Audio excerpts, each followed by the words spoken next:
In front of a respected millionaire, a young girl dared to raise her voice. With conviction, she said, "When I grow up, I will be your wife." He smiled, not imagining that the promise would survive pain and fate. 10 years later, the young woman returns, and what happens is surprising. If this story interested you, don't forget to subscribe to our channel and tell us what city you're watching us from. We'll keep going. The California summer sun beat down on Meredith Campbell as she stared up at the imposing glass structure that housed Apex Innovations, one of Silicon Valley's fastest-growing tech companies. Her heart pounded against her ribs, not from fear, but from a strange certainty that had taken root in her 10-year-old mind. The kind of certainty only children possess before life teaches them to doubt. Meredith? Her mother called from their modest pickup truck, where her father was apologizing to the security guard for his daughter's impulsive dash through the main gate. "Come back this instant." But Meredith had already made it to the main entrance. The automatic doors parted before her like magic, welcoming her into a world of polished marble and gleaming steel. The receptionist looked up, startled to see a young girl with unruly auburn braids and a summer dress that had seen better days standing confidently in the corporate lobby. "May I help you?" the receptionist asked, her perfectly manicured fingers hovering over a phone ready to call security. "I need to see Mr. Hayes," Meredith announced, her voice surprisingly steady. "It's important." The woman's eyebrows rose. "Do you have an appointment with Mr. Hayes?" "No, but he'll want to see me," Meredith replied with the unwavering confidence that only childhood provides. "I promise." Perhaps it was the earnestness in her eyes or the sheer unexpectedness of the situation, but against all corporate protocol, the receptionist made the call. Minutes later, the elevator doors opened and a tall man in his early 30s stepped out. Daniel Hayes, founder and CEO of Apex Innovations, had the kind of presence that filled a room without effort. His tailored suit and focused gaze spoke of a man who had built something substantial from nothing but ideas and determination. He approached with measured steps, curious rather than annoyed. "I understand there's someone here to see me." His eyes found Meredith and he couldn't hide his surprise. Business meetings with elementary school students weren't exactly common in his schedule.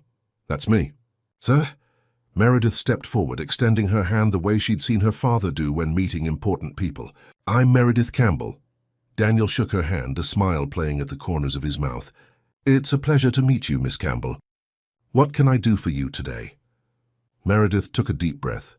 This was the moment that would define everything. "Mr. Hayes, I came to tell you something important."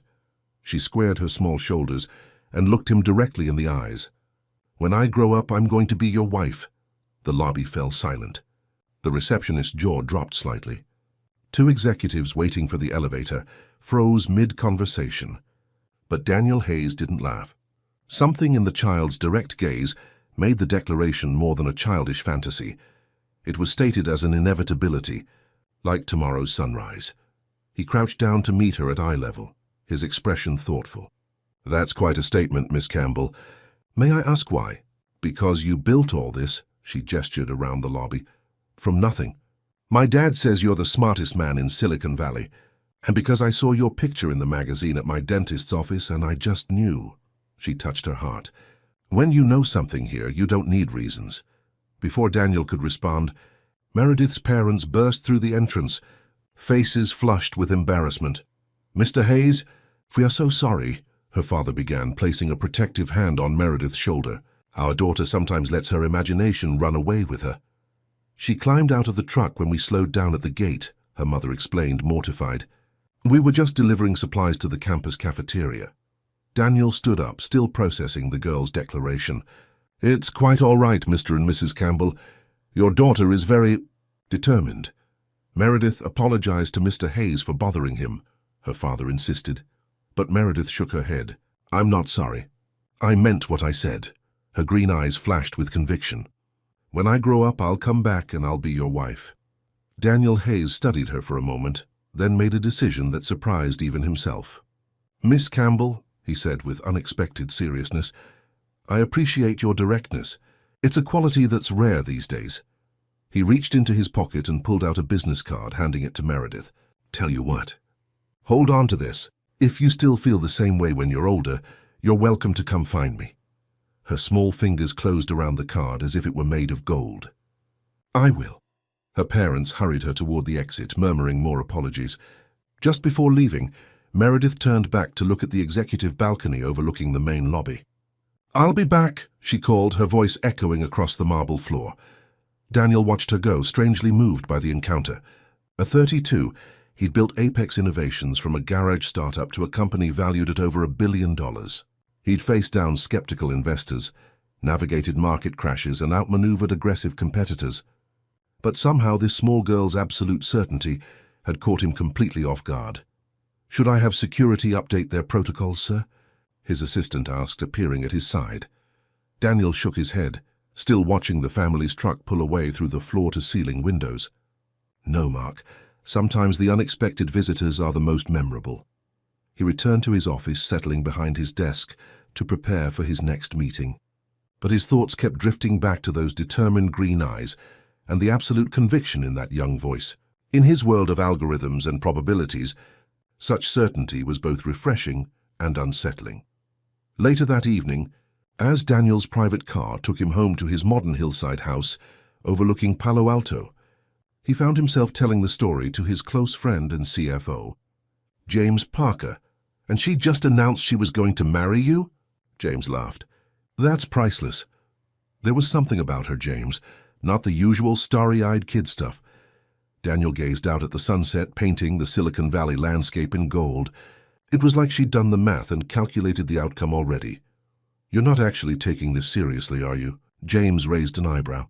"She's just a kid with a crush on a guy she saw in a magazine." Daniel smiled. "Of course not. But in a world where everyone's trying to predict the future, markets, technologies, consumer behavior, it's interesting to meet someone who speaks about it with absolute certainty." "Well, I'd better be your best man at this future wedding," James teased. Daniel laughed and changed the subject. But that night, before going to bed, he placed the girl's school photo that security had captured on their cameras into his desk drawer. Not because he believed in her prediction, but because her audacity reminded him of himself at that age, convinced that the impossible was merely waiting for someone stubborn enough to make it happen. Little did he know that 11 years would reshape both their lives in ways neither could have predicted, and that a childhood promise would become the foundation for a love story that would test the limits of grief, trust, and second chances. 11 years passed like turning pages in a book, some chapters lingering longer than others, some barely remembered once completed. In that time, Daniel Hayes transformed Apex Innovations from a promising startup into a technological empire. The company's headquarters expanded from a single glass tower to a sprawling campus in the heart of Silicon Valley, complete with research labs, innovation centers, and logistics hubs that employed over 5,000 people.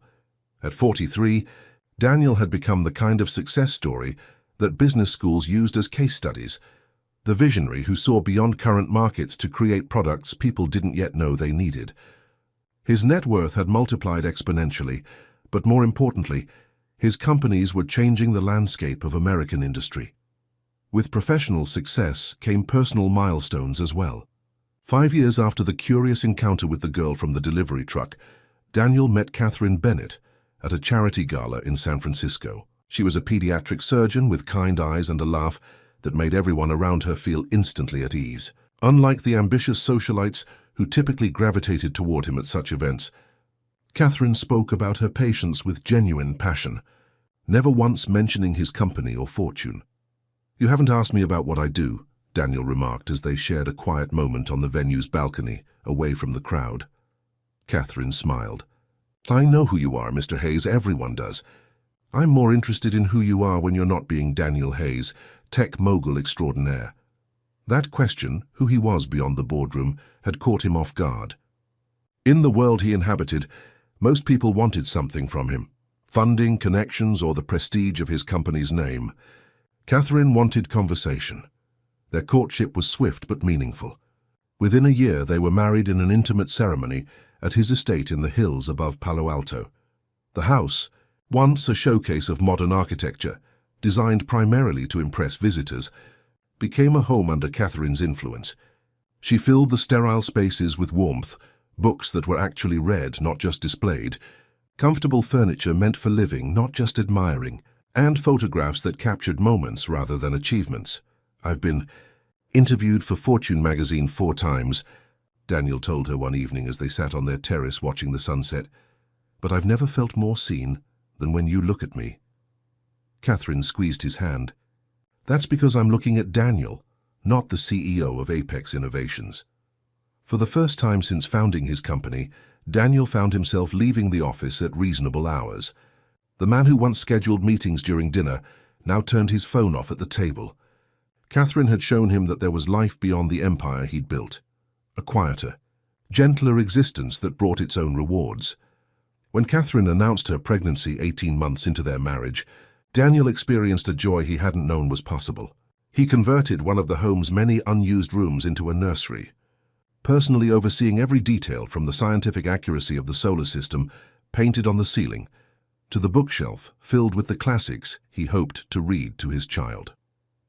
For someone who delegates everything at work, you're remarkably hands-on with this nursery, Catherine teased as she watched him assemble a crib, refusing help from the household staff. This is different, he said simply. This matters more. As Catherine entered her 3rd trimester, Daniel scaled back his work commitments even further, arranging to handle more business remotely. He attended every doctor's appointment, downloaded pregnancy apps, and read parenting books with the same intensity he once reserved for market analyses. The nursery was completed, baby clothes washed and organized, and a birth plan carefully drafted. But life, as Daniel would soon learn, followed no business plan. The storm came suddenly one October evening, the kind of rare, violent California deluge that floods roads and downs power lines. Catherine, home alone while Daniel attended an unavoidable board meeting in the city, called him when her contractions began. 2 months earlier than expected. I'm leaving now, he told her, his heart racing. Stay calm. I'll be there in 30 minutes. But 30 minutes became an hour as fallen trees blocked roads. The power went out across the region. Cell service became spotty. And by the time Daniel finally reached their home, navigating flooded streets and downed power lines, Catherine was in advanced labor. The ambulance can't get through, she gasped between contractions. The roads are completely blocked. Daniel called Catherine's colleague from the hospital, Dr. Ramsey, who tried to talk him through what needed to be done. With the household staff's help and a patchy video call to the doctor, they created a makeshift delivery room in their bedroom. Catherine, despite her medical training and pain, remained the calmest person in the room. It's going to be okay, she kept saying, squeezing Daniel's hand. We can do this. The baby boy arrived in the early hours of morning, tiny, perfect, and struggling to breathe. By dawn, when emergency crews finally cleared the roads enough for an ambulance to reach them, Catherine had developed complications that even she, with her medical knowledge, couldn't fully diagnose. Take care of him first, she insisted as paramedics assessed the situation. Make sure he's stable. At the hospital, doctors worked frantically to save both mother and child. The baby was rushed to the NICU, while Catherine underwent emergency surgery. For 3 days, Daniel moved between 2 hospital rooms, watching his wife grow weaker, even as his son fought to grow stronger. On the 4th day, as Daniel held Catherine's hand and promised her they would get through this, her eyes closed for the final time. 3 days later, despite the most advanced medical intervention Silicon Valley's wealth could provide, their son's tiny heart stopped beating. In less than a week, Daniel Hayes, the man who had built an empire by controlling every variable, predicting every outcome, lost the 2 people who had made that empire meaningful. The funeral was private, attended only by closest friends and family. The press, normally ravenous for details of the tech mogul's life, respectfully kept their distance after a statement from Apex Innovations' PR department requested privacy during Mr. Hayes' time of profound personal loss. When Daniel returned to his home after the services, he walked past the nursery door, closed it firmly and never opened it again. Within days, he had contractors convert it into a home office, the blue skies and stars painted over with neutral gray, the carefully selected furniture donated to charity, the tiny clothes and toys packed away in storage. James Parker, who had been managing the company in Daniel's absence, found him at his desk at 5:30 the following Monday morning. reviewing quarterly projections as if the past month had never happened. "Daniel," James said gently, "no one expects you back yet." "The Q4 numbers need attention," Daniel replied without looking up. "And the Cambridge acquisition is still pending approval. The company will survive if you take some time." Daniel finally met his friend's concerned gaze. "Time for what, James? To sit in that house with all its empty rooms? To remember what I've lost? Work is the only thing that makes sense now." And so Daniel Hayes retreated into the one world he could still control. Under his renewed, almost obsessive focus, Apex Innovations expanded even further. New patents were filed, subsidiaries launched, and revenues soared. He worked 16-hour days, took meetings on weekends, and pushed his executive team to their limits. The company grew, but Daniel shrank, becoming a shadow of the man who had once found balance. His home remained immaculate but untouched, maintained by staff who rarely saw their employer. The warmth that Catherine had infused into those spaces faded, leaving behind the pristine, impersonal showcase it had been before her arrival. For 5 years following his loss, Daniel rebuffed all attempts at matchmaking from well-meaning friends. His rare appearances at social functions were strictly business, his interactions with women limited to professional contexts. The press eventually stopped speculating about his personal life, instead focusing on his business innovations and philanthropic initiatives, the only aspects of himself he was willing to share with the world. Until one spring afternoon, when his assistant announced an unexpected visitor, a young woman who claimed to have met him once, 11 years ago, and who insisted he would remember her. While Daniel built his empire in Silicon Valley, Meredith Campbell's life took its own winding path in San Francisco. The business card he had given her that summer day remained her most treasured possession, protected in a small frame on her nightstand, a daily reminder of a promise made and a future envisioned. Her parents had dismissed the encounter as childhood fancy, expecting her to outgrow her fixation on the tech entrepreneur. They had moved to the city shortly after the delivery job at Apex Innovations, her father securing a position as a facilities manager at one of San Francisco's prestigious private schools. The new job came with an unexpected benefit, a substantial tuition reduction for faculty children. Thus, at 11 years old, Meredith found herself enrolled at Westridge Academy for Young Women, an institution that had educated the daughters of California's elite for generations. The transition from her modest public school to Westridge's ivy-covered campus wasn't easy. Her classmates spoke of summer homes in the Hamptons and winter breaks in Aspen, while Meredith had never left California. "Campbell?" a girl named Victoria had asked during her first week, examining Meredith's simple clothing with barely concealed disdain. "I don't recognize that name. What does your family do?" Meredith had straightened her shoulders, channeling the confidence she'd felt in Daniel Hayes's lobby. "My father manages the school facilities, and my mother is a nurse at San Francisco General. And someday I'm going to marry Daniel Hayes." The laughter that followed haunted her through the hallways for months. Hayes's bride, they called her, a nickname meant to wound. But Meredith, with the peculiar resilience of the deeply certain, absorbed the mockery and transformed it into determination.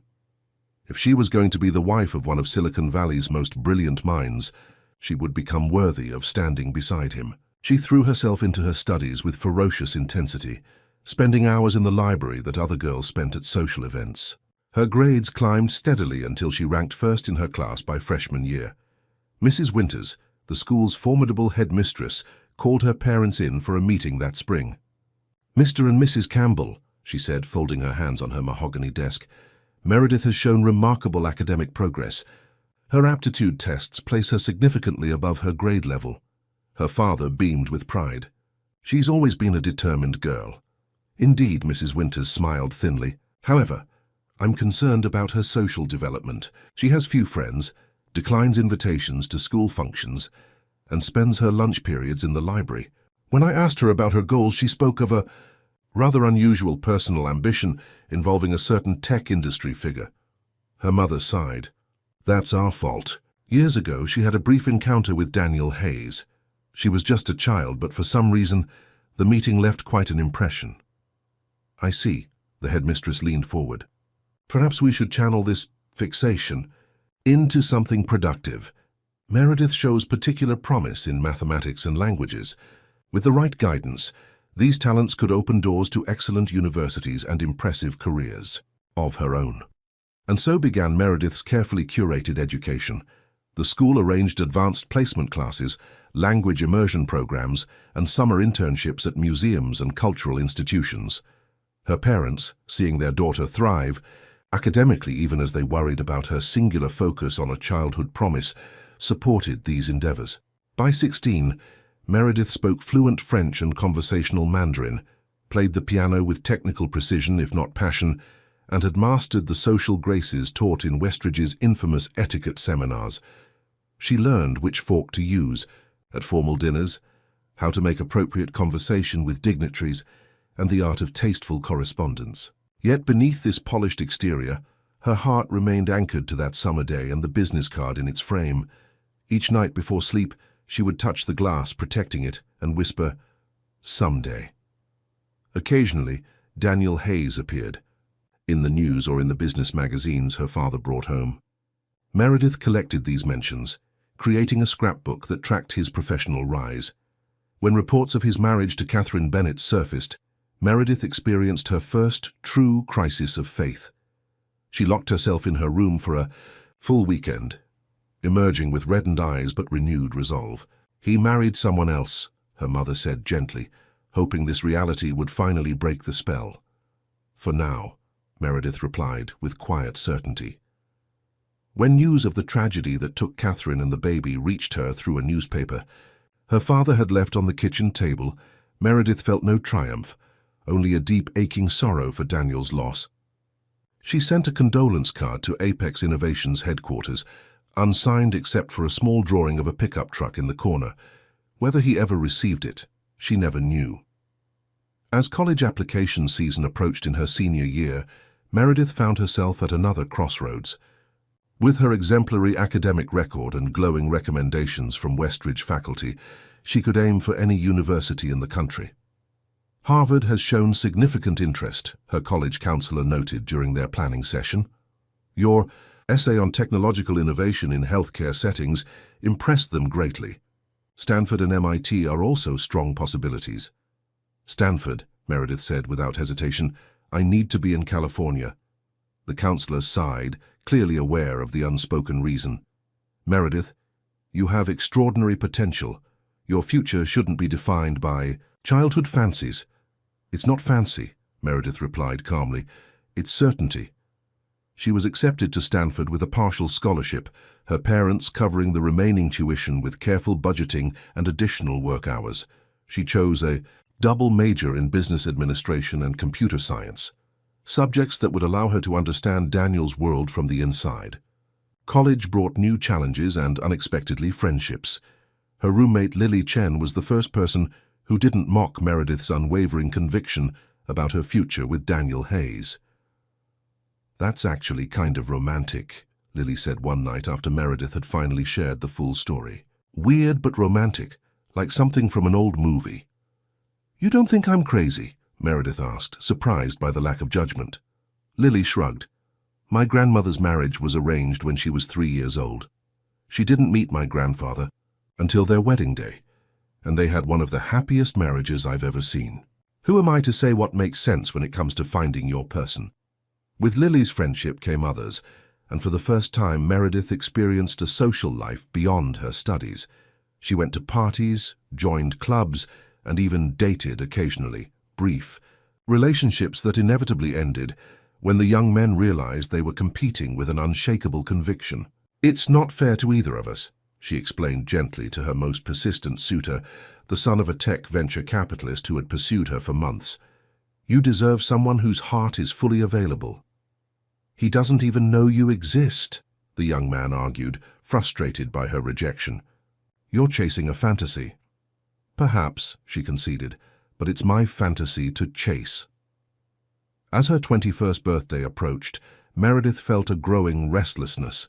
She had followed her carefully plotted educational path, developed the skills and knowledge she believed would make her a suitable partner for a man of Daniel's caliber, but the promise remained unfulfilled.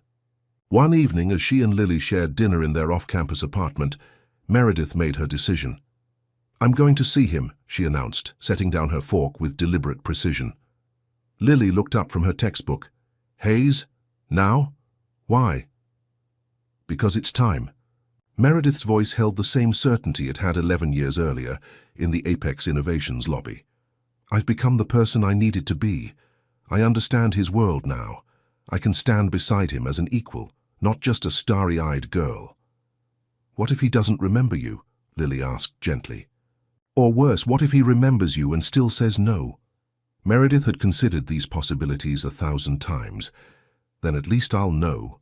Living with rejection would be easier than living with uncertainty." The next day, she withdrew most of her savings, packed a single suitcase with her most carefully selected clothes, and boarded a train to Palo Alto. She had researched Daniel's current address, not the hillside home he had shared with Catherine, but a new estate he'd purchased after his loss, a modern mansion secluded behind gates and gardens at the edge of the city.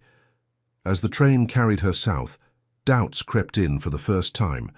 What if her entire life had been built around a misinterpretation of a kind gesture to a precocious child? What if he looked at her with pity, or worse, amusement? What if her certainty had been nothing more than delusion? She arrived in Palo Alto by early afternoon and checked into a modest hotel near the station. After refreshing herself, she took a taxi to the Apex Innovations campus, now a sprawling complex of buildings far more extensive than the single tower she remembered. "I'd like to see Mr. Hayes," she told the receptionist, a different woman from 11 years ago, in a lobby far more imposing. "Do you have an appointment?" the woman asked without looking up from her screen. "No," Meredith admitted, "but I think he'll want to see me." The receptionist gave her a practiced smile. "Mr. Hayes only sees visitors with appointments, and his calendar is booked for the next 3 months. You're welcome to contact his scheduling team to request a meeting." Meredith had anticipated this response. "Please tell him that Meredith Campbell is here. Mention that we met 11 years ago when I made him a promise in this lobby." Something in her tone must have conveyed her determination, because the receptionist's professional facade faltered slightly. She made the call, speaking quietly into her headset. After a brief conversation, she looked back at Meredith with new interest. "Mr. Hayes is currently in meetings until 5 o'clock. His assistant suggests you return then, or tomorrow morning at 9. "I'll come back at 5, Meredith replied, her heart racing with the confirmation that he had remembered, or at least was curious enough to agree to see her. She spent the intervening hours walking around the campus perimeter, watching employees come and go, studying the buildings that housed Daniel's corporate vision. By the time she returned to the lobby, the workday crowd had thinned considerably. "Miss Campbell?" A man in his late 30s approached her. "I'm Mark Wilson, Mr. Hayes' chief of staff. He asked me to bring you to his office." As the elevator rose to the top floor, Meredith's certainty wavered. In a few moments, she would face the man around whom she had organized her entire life. What if he wasn't the person she had constructed in her mind? What if she wasn't the woman she believed herself to be? The elevator doors opened to a reception, area finished in glass and steel, with views of the Santa Cruz Mountains in the distance. Mark led her through double doors into a corner office where, silhouetted against the setting sun, Daniel Hayes stood waiting. Daniel Hayes had changed in the 11 years since their first meeting. The youthful energy that had once animated his features had been replaced by a more weathered intensity. Fine lines bracketed his eyes and mouth, evidence of both accomplishment and loss. His dark hair was now threaded with silver at the temples, and he carried himself with the careful composure of someone who had learned that control was both necessity and illusion. "Miss Campbell," he said, his voice deeper than she remembered. "Please come in."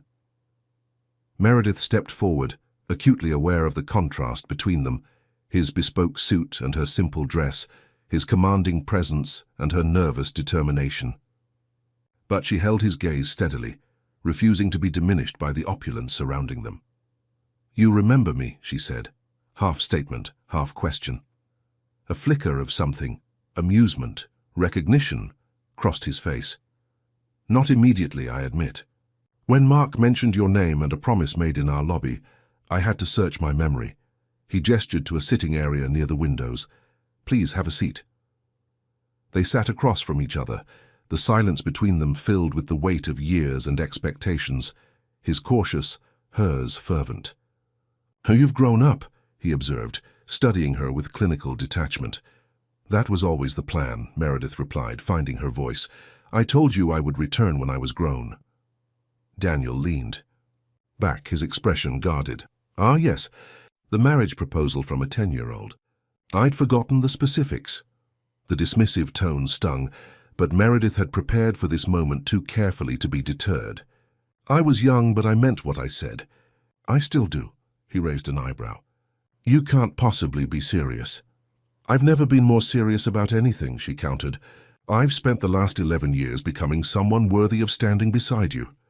Miss Campbell, he began, his voice taking on the patient tone adults use with children, despite her evident maturity. That's flattering but rather naive.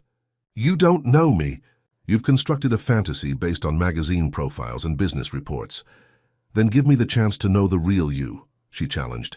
Not the public figure or the business genius. The man. Daniel stood abruptly and walked to the windows, gazing out at his corporate domain. The man is not available for getting to know, Miss Campbell. I've built a life that suits me. Work, achievement, solitude when necessary. There's no room for romantic entanglements. Because of Catherine, Meredith said softly. He turned sharply, his composure cracking for the first time. You know about my wife? I followed your career, she admitted. Both the triumphs and the challenges. I was deeply sorry for your loss. Something in her tone must have conveyed genuine empathy, because his defensive posture eased slightly. Thank you, but that doesn't change anything. Your persistence is remarkable but misplaced. You should direct it toward building your own life, not attaching yourself to mine. I have built my own life, Meredith replied with quiet dignity. I graduated top of my class at Westridge Academy. I'm at Stanford now, double majoring in business and computer science. I speak 3 languages and can discuss everything from quantum computing to Renaissance art. I didn't spend the last decade pining in a tower. I spent it becoming someone of substance. Daniel regarded her with new interest. Impressive credentials, which begs the question, why waste them pursuing a childhood fantasy? Because some certainties transcend logic, she said simply. I can't explain it any more than you can explain how you knew Apex would succeed when every analyst predicted its failure. The comparison gave him pause. Before he could respond, his phone chimed with an urgent message. He glanced at it and frowned. I have a situation that requires my attention, he said, already shifting back into CEO mode. And I assume you need to return to campus. Actually, I've taken a leave of absence, Meredith replied. I'm staying at the Palo Alto Inn. Daniel looked genuinely surprised. You're quite committed to this encounter. I told you, this matters to me. He studied her for a long moment, then made a decision that would alter both their lives. The Palo Alto Inn is undergoing renovations. Half the rooms are unusable, and they've been overbooking the rest. Meredith nodded. My room is fine, just small. Nevertheless, he continued, I have a guest house that's sitting empty. As a courtesy, and because I'm curious about the woman who has organized her life around a chance meeting, I'm offering it to you, temporarily. The invitation was so unexpected that Meredith momentarily lost her carefully maintained composure. You want me to stay at your home? In the guest house, he clarified. It's entirely separate from the main residence. You'll have privacy and so will I. Consider it a professional courtesy. Professional. His expression remained unreadable. You've clearly put considerable thought and effort into your education. I respect dedication, even when I find its object questionable. Think of it as one Stanford business mind offering hospitality to another. Meredith recognized the offer for what it was, not acceptance of her feelings, but curiosity about the person she had become. It wasn't everything she'd hoped for, but it was a beginning. Thank you, she said simply. I accept. An hour later, Daniel's driver delivered them to his estate, a sprawling modern structure of glass, stone, and steel nestled among ancient oak trees. Unlike the warm family home he had created with Catherine, this residence projected strength and solitude, designed to keep the world at a distance. Mrs. Ellison manages the household, Daniel explained as they walked up the curved driveway. She'll show you to the guest house and see to your needs. As if summoned by her name, a woman in her 60s appeared at the front door. Her iron-gray hair was pulled back in a neat bun, and her expression conveyed polite surprise at the unexpected visitor. "Mrs. Ellison, this is Miss Campbell. She'll be staying in the guest house for a few days, while her hotel completes some renovations. Please see that she's comfortable." The housekeeper's eyebrows rose slightly, but her professional demeanor never faltered. "Of course, Mr. Hayes. Will Miss Campbell be joining you for dinner?" Daniel checked his watch. "I have calls with our Tokyo office tonight. Please arrange for meals to be sent to the guest house." With that, he nodded formally to Meredith and disappeared into the house, leaving her with the clearly curious Mrs. Ellison. "This way, Miss Campbell," the older woman said, leading her along a stone path that wound through immaculate gardens to a smaller building set apart from the main house. "Mr. Hayes rarely has guests, so you'll find everything quite pristine." The guest house, while modest compared to the mansion, was larger than most apartments Meredith had seen. Its open floor plan featured a comfortable living area, a small kitchen, and a bedroom with an adjoining bath. Floor-to-ceiling windows looked out on a Japanese-inspired garden, creating a sense of serenity. "It's lovely," Meredith said, setting down her suitcase. "Thank you for preparing it." Mrs. Ellison studied her with shrewd eyes. "May I ask how you know Mr. Hayes, Miss Campbell?" "We met many years ago," Meredith replied carefully. "I was just a child then." "I see." The housekeeper's tone suggested she saw more than Meredith had revealed. "Mr. Hayes is a private man, especially since the tragedy. He doesn't bring visitors here. Not personal ones, at least." Meredith recognized the subtle warning in these words. "I understand. I don't wish to intrude on his privacy or his grief." Mrs. Ellison's expression softened slightly. "Grief has many faces, Miss Campbell. Mr. Hayes has chosen to wear his like armor. Perhaps that's necessary for a man in his position." She moved toward the door. "I'll have dinner sent over at 7. Is there anything you don't eat?" "To know, I'm not particular." Left alone, Meredith unpacked her few belongings and tried to process the day's events. She was on Daniel Hayes' property, closer to him than she had been in 11 years, yet still separated by walls both physical and emotional. The next morning, Meredith woke early, drawn by the California sunshine streaming through the guest house windows. After a quick shower, she dressed in a simple but elegant outfit, a pair of tailored trousers and a silk blouse that suggested competence without trying too hard. At precisely 7:30, she made her way to the main house, where she found Mrs. Ellison preparing breakfast in the expansive kitchen. "Good morning," Meredith greeted the housekeeper. "I was hoping to thank Mr. Hayes for his hospitality before he leaves for the office." "He's already in his home study on a conference call," Mrs. Ellison replied, sliding a cup of coffee across the counter. "He typically leaves for the office around 8:30. "I see." Meredith tried to hide her disappointment. "Is there anything I can do to help around the house?" "I don't want to impose without contributing." The housekeeper assessed her with that same shrewd gaze. "Can you organize files? Mr. Hayes has a library full of documents that need proper cataloging. Old reports, correspondence, architectural plans. It's a project I've never had time to tackle properly." "I'd be happy to help," Meredith replied, recognizing the offer for what it was, a test of her intentions and abilities. After a light breakfast, Mrs. Ellison led her to the library, a wood-paneled room lined with shelves holding books, binders, and boxes of documents. Unlike the rest of the house, with its minimalist aesthetic and emotional distance, this room felt almost lived in. "Mr. Hayes comes here sometimes in the evenings," Mrs. Ellison explained, confirming Meredith's impression. "It's the one room he didn't have the designers completely overhaul after he bought the property." Meredith ran her fingers along the spines of leather-bound volumes. "I'll be careful not to disturb anything important. I trust you will." The housekeeper paused at the door. "Miss Campbell, whatever brought you here, whatever you're hoping to find, remember that healing follows no schedule, especially for those who deny they need it." With that cryptic comment, Mrs. Ellison left Meredith alone among Daniel's books and papers. Meredith began the task of sorting and organizing, finding a genuine pleasure in bringing order to the collection. As she worked, she occasionally discovered personal items tucked between files, a ticket stub from a jazz concert, a pressed leaf, small artifacts of a life lived beyond boardrooms and balance sheets. In the early afternoon, as she carefully arranged a shelf of technical manuals, Meredith discovered a small silver frame that had fallen behind a row of books. When she retrieved it, she found herself looking at a photograph of Daniel, with a beautiful dark-haired woman whose smile transformed her elegant features into something luminous. Catherine. Meredith was so absorbed in studying the photograph that she didn't hear footsteps approaching. When she looked up, Daniel stood in the doorway, his expression unreadable as he saw what she held. "I found it behind the books," she explained quickly. "I wasn't prying." "It's fine," his voice was tight. "I wondered where that had gone." Meredith carefully wiped the dust from the frame and placed it on the desk. She was beautiful.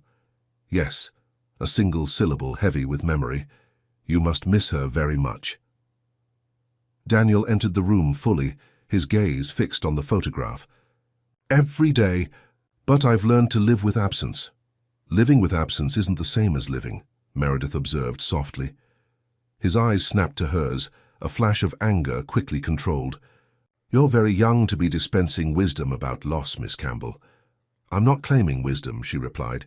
"Just making an observation. You've built an empire, but you live like a caretaker in your own home, maintaining everything perfectly while connecting to nothing." "Careful," he warned. "You're a guest here, not my therapist." "I apologize," Meredith said, genuinely contrite. "That was presumptuous." Daniel's posture relaxed slightly. He picked up the photograph, studying it with a complex mixture of emotions crossing his face. "I still love her, you know. That hasn't changed with time." "I wouldn't expect it to," Meredith said. "Love doesn't expire with the person who inspired it." He looked at her with new interest. "That's an insightful perspective. But I do wonder," she continued, choosing her words carefully, "if honoring love means preserving it in amber or allowing it to transform you." Daniel set the photograph down and moved to the window, his back to her.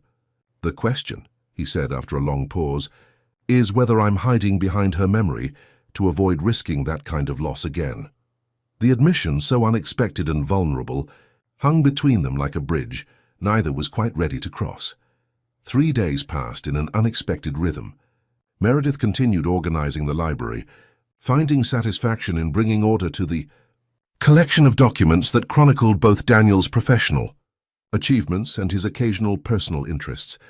Mrs. Ellison watched her work with growing approval, sometimes joining her to share insights about the household and, carefully, about its owner.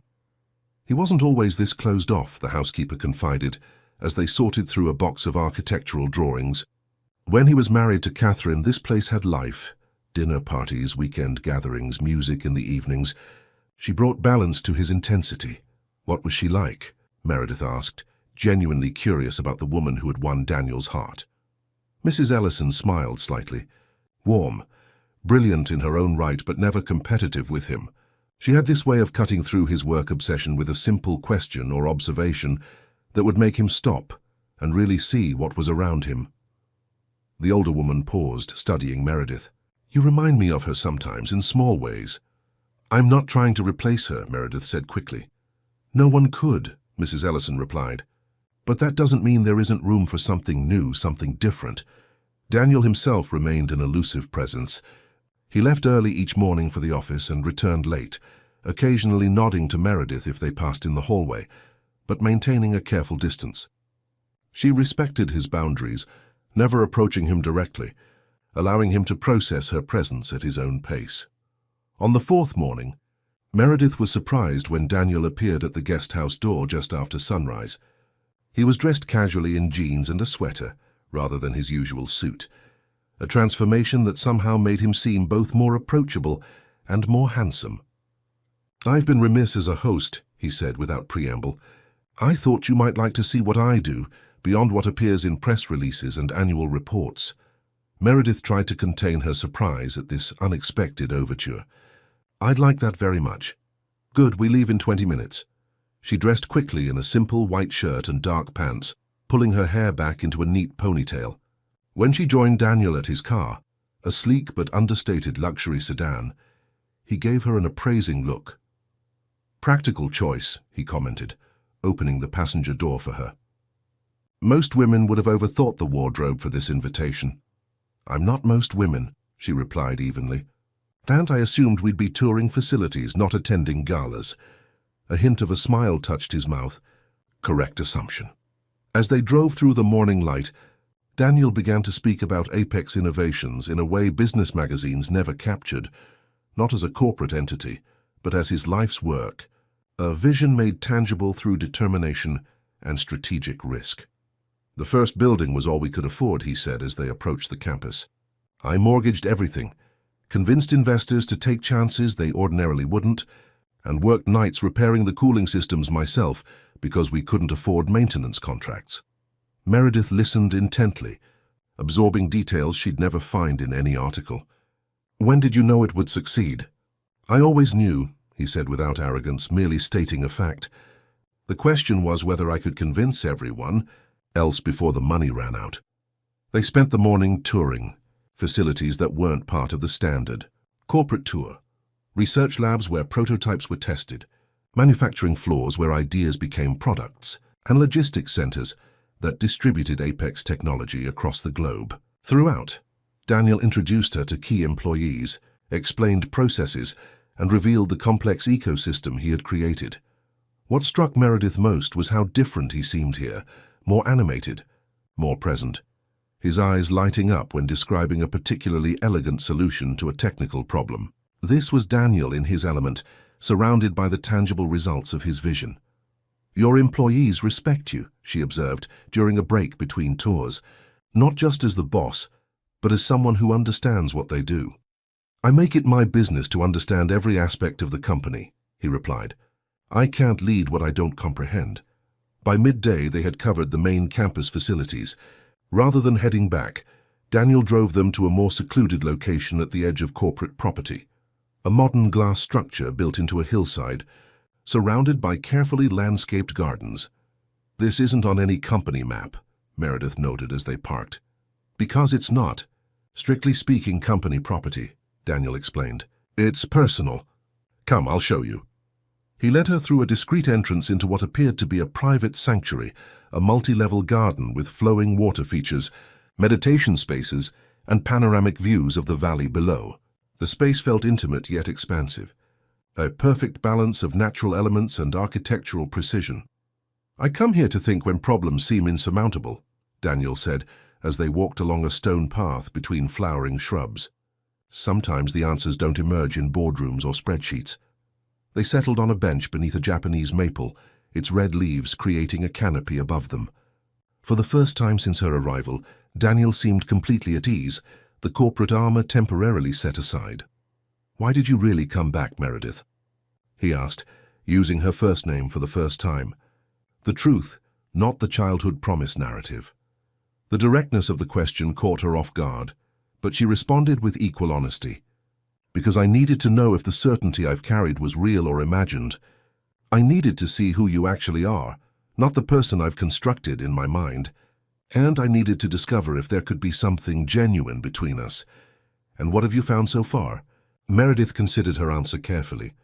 "I've found a man who has achieved extraordinary things, but lives in self-imposed isolation, who creates spaces of remarkable beauty, but rarely allows himself to enjoy them, who inspires loyalty in everyone around him, but keeps them at arm's length." She paused, gathering courage. "And I've found that I still feel something profound when I'm near you, though I wouldn't yet call it love. It's a beginning, a potential." Daniel studied her face, searching for any sign of calculation or artifice. Finding none, he asked, "And what do you want from me exactly?" "Honesty," she said simply. "Not promises or declarations. Just the truth about what you feel, what you fear, what you might be willing to explore." He was silent for a long moment, the gentle sound of water flowing over stones filling the space between them. "I respect your directness," he finally said. "It's refreshing in a world where most people want something from me, but wrap their desires in flattery and misdirection." "Is that a non-answer?" She pressed gently. A ghost of a smile crossed his face. "Perceptive. Yes, perhaps it was. He leaned forward, resting his elbows on his knees, his gaze fixed on the distant horizon. The truth is that I don't know what I feel. You've disrupted a carefully maintained equilibrium.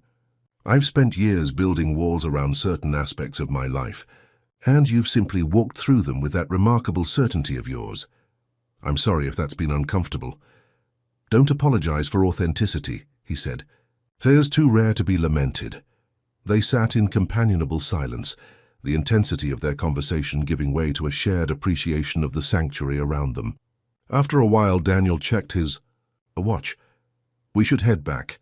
I have an executive committee meeting at 3. As they walked toward the car, he asked, What about you? What do you want beyond this exploration of potential between us? Professionally? Meredith considered. I've been interested in how technology can address social challenges, healthcare access, educational inequality, environmental sustainability. Apex has resources that could make significant impacts in those areas. Daniel nodded thoughtfully. We have a foundation that funds some initiatives along those lines, but it's more of an afterthought than a strategic priority. Catherine was always pushing for more integration between our profit centers and social impact work. She sounds wise, Meredith said. She was. The words held sadness, but not the sharp edge of fresh grief, progress of a sort. That evening, rather than retreating to his study as usual, Daniel invited Meredith to join him for dinner in the main house. Mrs. Ellison, trying to hide her surprise and approval, prepared a meal in the kitchen that had rarely seen actual cooking since Catherine's passing. Nothing elaborate, Daniel cautioned. This isn't a date. Of course not, Meredith agreed, though her careful attention to her appearance suggested she didn't entirely believe him. She had changed into a simple dress in a deep blue that complemented her eyes and left her hair loose around her shoulders, elegant without being overdressed. When she entered the dining room, she found Daniel waiting with a bottle of wine already open to breathe. He had changed from his casual daytime clothes into a crisp shirt and dark trousers, similarly making an effort while maintaining the pretense that this was merely a convenient arrangement. Mrs. Ellison mentioned you've made significant progress in the library, he said, as they sat across from each other at the long table. She seems impressed by your organizational skills. It's been interesting work, Meredith replied. Your collection tells a story, not just about Apex, but about your interests beyond the company. I noticed quite a few books on architectural theory and sustainable design. Catherine's influence, he admitted. She believed that physical spaces shape human experience, that environments can heal or harm depending on how thoughtfully they're created. Is that why you built the garden sanctuary? He nodded, swirling the wine in his glass. After she was gone, I needed a place that embodied her philosophy, somewhere that could, not replace her, but perhaps channel what she might have contributed if she were still here. It's a beautiful tribute, Meredith said softly. Mrs. Ellison served a simple but perfectly executed meal.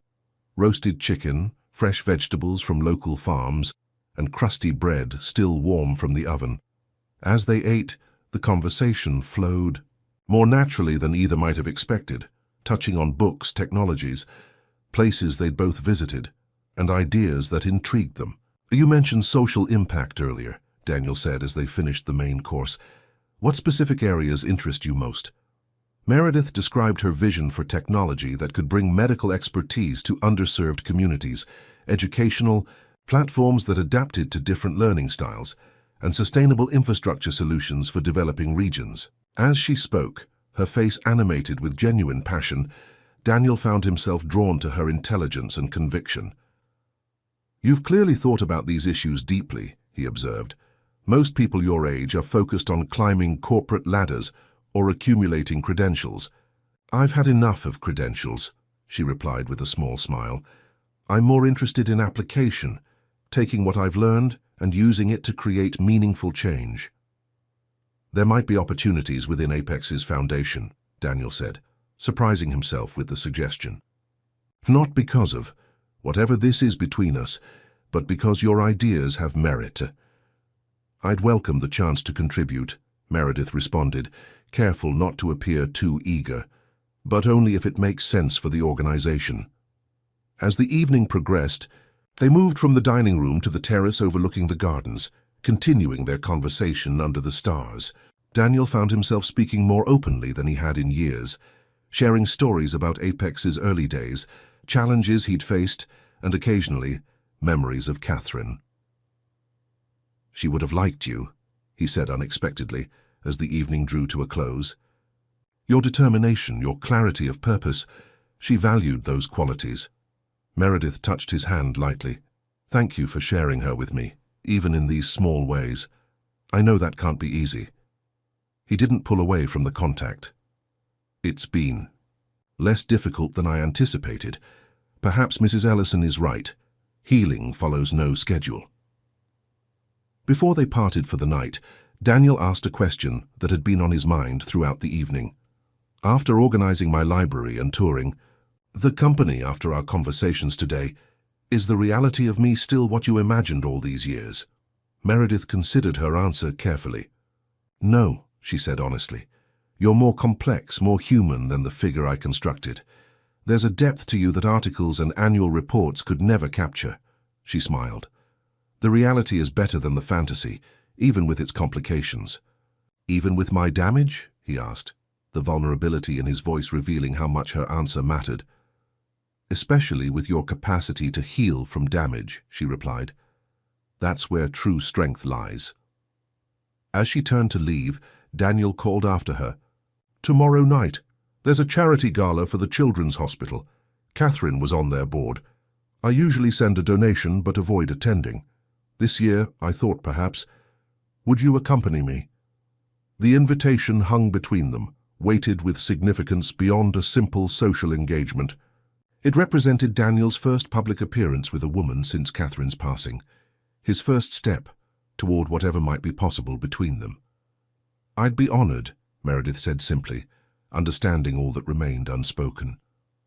She returned to the guest house with measured steps, careful not to reveal the excitement bubbling within her.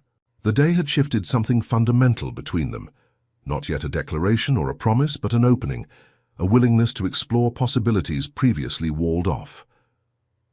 In the main house, Daniel poured himself a small measure of whiskey and stood by the windows, watching the lights in the guest house. For the first time in years, the silence of his home didn't feel like a shelter, but like an absence waiting to be filled. The Children's Hospital Gala was held at the Four Seasons Hotel in San Francisco, a glittering affair that brought together Silicon Valley's elite to raise funds for pediatric medical research. For Meredith, the invitation created a practical dilemma she hadn't anticipated. Her carefully packed suitcase contained nothing suitable for such an occasion. "Mrs. Ellison," she confessed that morning, "I have a situation. Mr. Hayes has invited me to attend the Children's Hospital Gala tonight, but I don't have anything appropriate to wear." The housekeeper's eyes widened with interest. "The gala. He hasn't attended that event since." She caught herself. "Well, this is significant. Let me make a call." An hour later, a stylist arrived at the guest house with a selection of designer dresses, accompanied by a hair and makeup artist. "Mr. Hayes arranged everything," the woman explained, unzipping garment bags to reveal evening gowns in various styles and colors. "He said to ensure you had options that would make you feel comfortable and confident." Meredith was touched by the thoughtfulness of the gesture. After trying several options, she selected an elegant emerald green gown with a simple silhouette that highlighted her slender frame without being ostentatious. The color brought out the gold flecks in her eyes and complemented her auburn hair, which the stylist arranged in a sophisticated updo. When she emerged from the guest house that evening, Daniel was waiting beside his car. His expression changed subtly as he took in her appearance, a moment of genuine appreciation that he quickly masked behind his usual composure. "You look," he paused, searching for an appropriate word, "remarkable." "Thank you," she replied, noting that his tuxedo transformed his everyday authority into something more refined and classical. "You clean up rather well yourself." The drive to San Francisco gave Meredith time to prepare mentally for what the evening would entail. This wasn't just any social function, it was an event deeply connected to Catherine's memory, attended by people who had known her and who would inevitably have opinions about Daniel appearing with another woman. "People will talk," she said as they neared the city. "Are you prepared for that?" Daniel kept his eyes on the road. "I've been the subject of speculation since Apex went public. I've learned to ignore most of it." "This is different," Meredith persisted gently. "This is personal. Catherine's colleagues and friends will be there. They might see my presence as disrespectful to her memory." His hands tightened slightly on the steering wheel. "Catherine never wanted me to stop living if something happened to her. We had that conversation once, not expecting it would ever be relevant, just one of those late-night what-ifs. She made me promise not to become a hermit." A sad smile touched his lips. "She said I'd be terrible at hermitage, too much nervous energy." Meredith absorbed this revelation with a mixture of sadness and gratitude. Sadness for the love that had been cut short. Gratitude that Daniel was sharing these intimate memories with her. "Still," she said, "if it becomes uncomfortable for you, we can leave early." "I won't be offended." He glanced at her. "Always practical, even in a designer gown." "Especially in a designer gown," she replied lightly. "It's borrowed, after all." The hotel ballroom was transformed for the occasion, with crystal chandeliers casting a warm glow over elegantly decorated tables. As Daniel and Meredith entered, a subtle but noticeable hush fell over the nearest conversations, followed by a buzz of whispered speculation. Daniel guided her through the crowd with a protective hand at the small of her back, nodding at acquaintances, but not stopping to chat. "Daniel Hayes," a warm voice called. They turned to find an older gentleman approaching, his smile genuine beneath silver hair. "It's been too long, my friend." "Dr. Whitman." Daniel clasped the man's hand.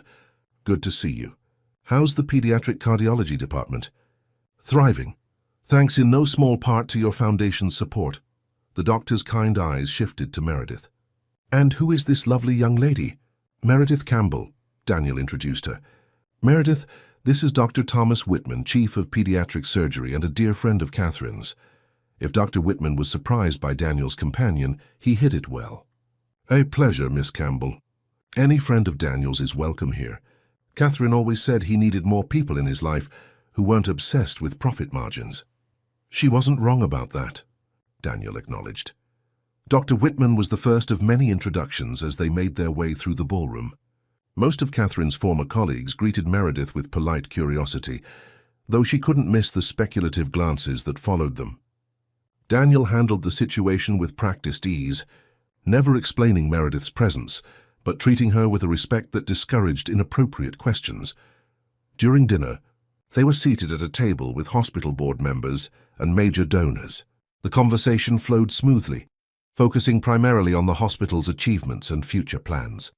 Meredith spoke when addressed, but otherwise maintained a dignified presence beside Daniel, neither trying to assert herself as his equal, nor shrinking into the background.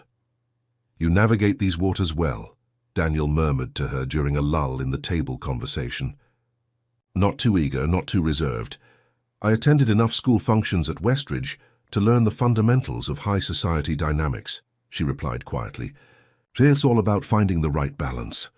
As the formal dinner concluded and the band began playing, opening the floor for dancing, Daniel surprised her by extending his hand. "Would you care to dance, Miss Campbell?" The invitation drew subtle attention from nearby tables. Daniel Hayes, who had attended few social functions since his loss and had never been seen with another woman, was now asking someone to dance. Meredith placed her hand in his. "I'd love to." On the dance floor, his hand settled at her waist with proper distance, his movements confident without being showy. They moved together with a natural coordination that belied their brief acquaintance. "You dance well," she observed. "Catherine insisted I learn properly before our wedding," he explained. Said she refused to be led around the floor by a man who treated dancing like a business negotiation. Meredith smiled at the image. She was wise about many things. As they continued dancing, Meredith became aware of a man watching them intently from the edge of the floor, tall, distinguished, with a calculating gaze that seemed to assess rather than admire. "Who's that?" she asked discreetly. Daniel followed her gaze and his expression hardened. "Richard Blackwood, CEO of Blackwood Technologies. our chief competitor in the medical devices division. Also a hospital donor, though I suspect more for the networking opportunities than actual philanthropy. He seems very interested in us. In you, Daniel corrected. Blackwood considers himself a corporate intelligence expert. He's trying to figure out who you are and whether your presence here tonight has business implications. Before Meredith could respond, the song ended and another couple approached them, an elegantly dressed woman in her 50s, accompanied by a younger man who bore a striking resemblance to her.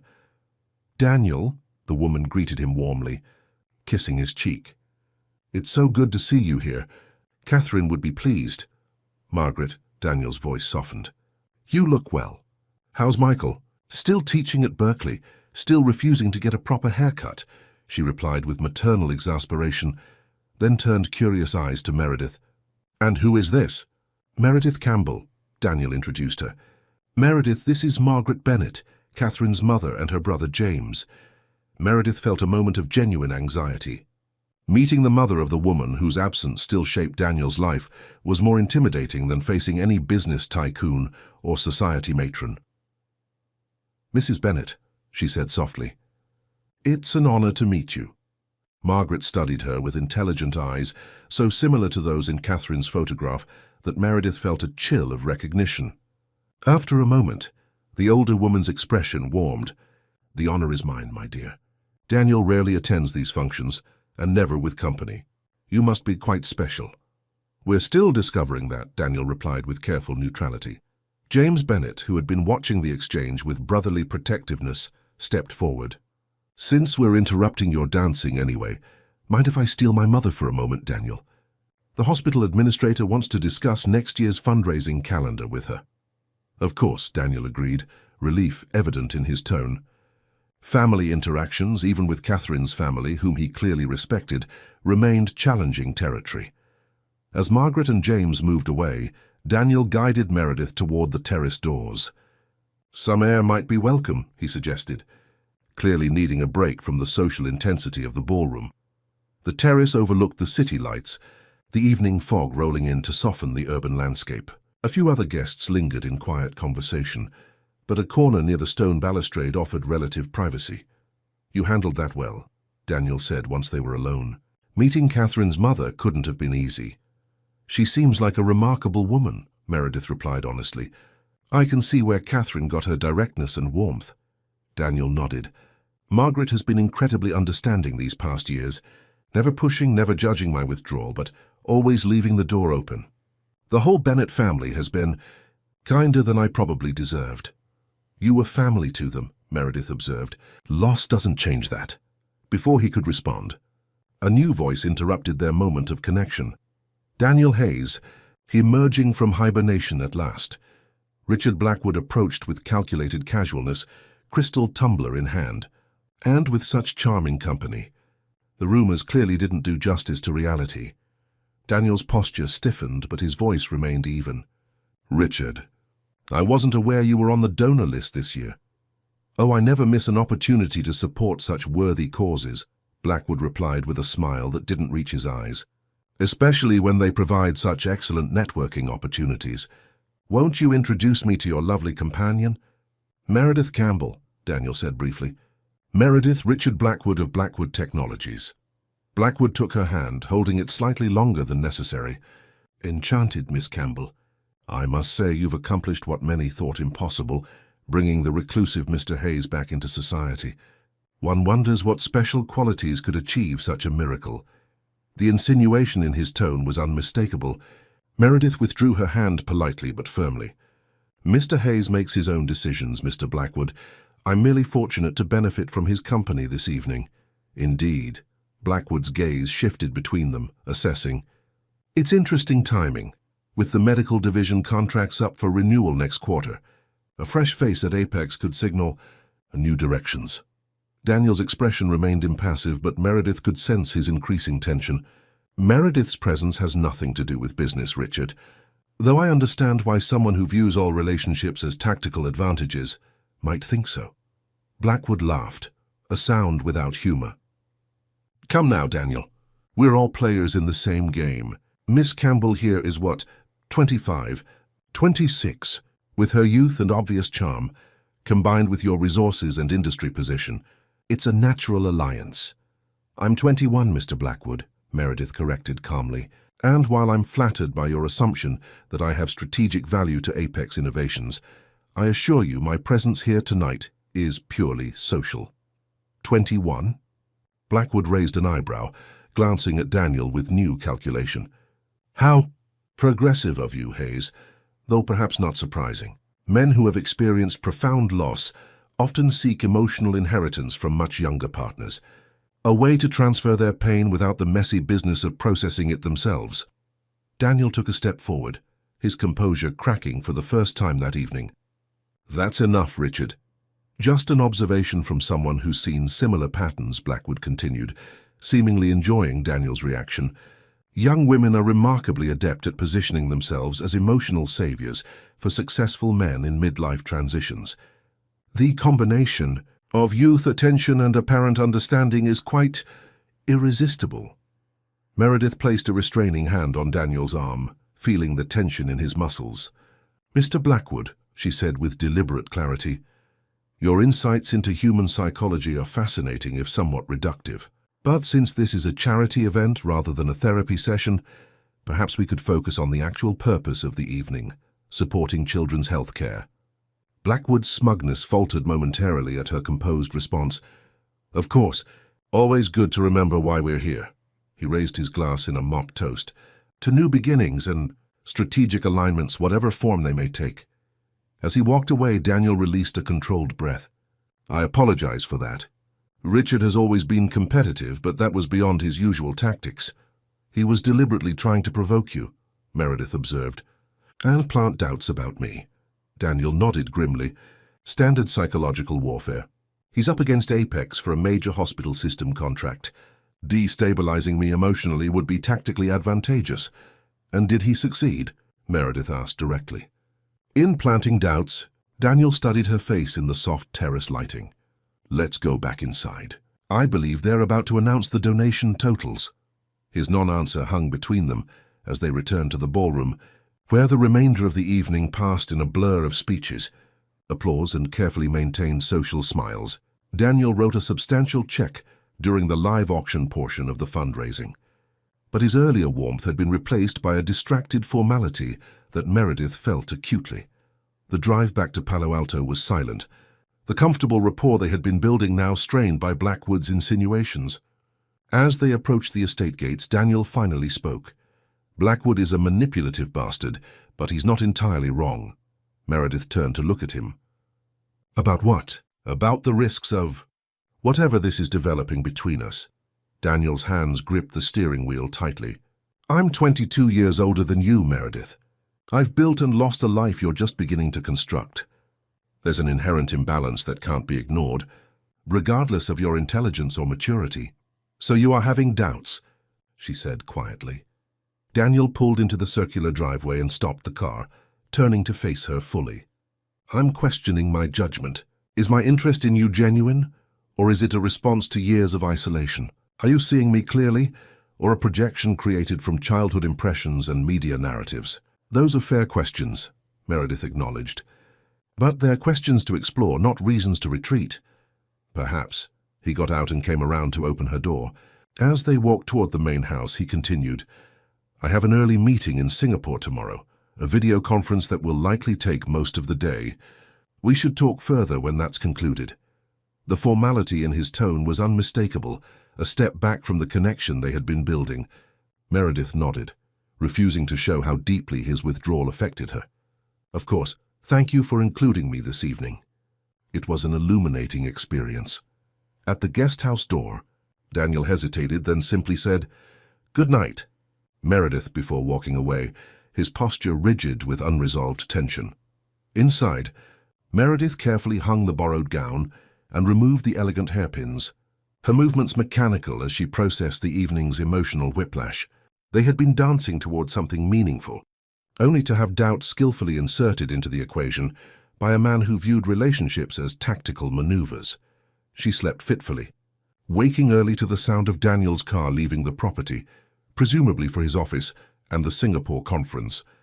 After a quiet breakfast, she returned to the library, hoping that the familiar task of organizing his papers might restore some of the connection that had begun to form between them. Mid-morning, as she sorted through a box of old project proposals, Mrs. Ellison appeared with coffee and a concerned expression. "You're both stubborn, you know," the housekeeper observed, setting down the tray. "Him with his walls, you with your certainty. It makes for a challenging dynamic." Meredith smiled weakly. "You noticed the change after the gala." "Hard to miss," Mrs. Ellison replied dryly. "He was in his study until 3 in the morning, reviewing old contracts. Always retreats to work when emotions become complicated." She poured coffee for them both. "Something happened at that event. Care to share?" Meredith explained the encounter with Blackwood and the doubts it had raised in Daniel.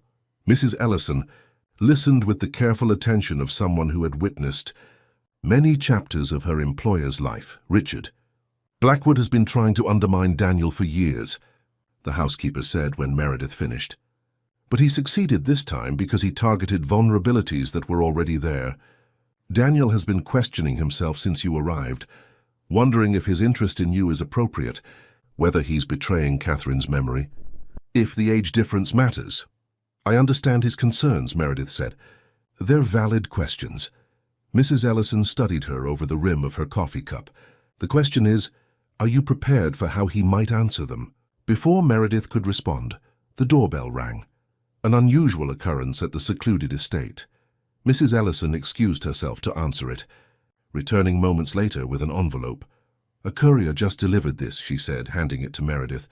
"From Mr. Hayes's office." With a sense of foreboding, Meredith opened the envelope to find a brief note written in Daniel's precise handwriting.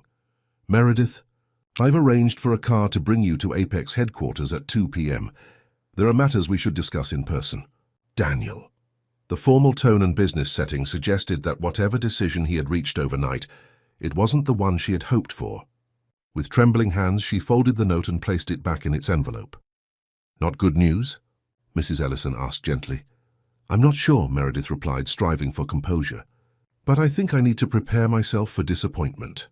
The Apex Innovations headquarters gleamed in the afternoon sun as the car Daniel had arranged pulled through the security gates. Meredith had dressed with careful consideration, a tailored navy dress that projected confidence without appearing overdressed. Her hair styled simply, her only jewelry a pair of small pearl earrings that had been her grandmother's. Mark Wilson, Daniel's chief of staff, was waiting in the lobby. "Miss Campbell, welcome back to Apex.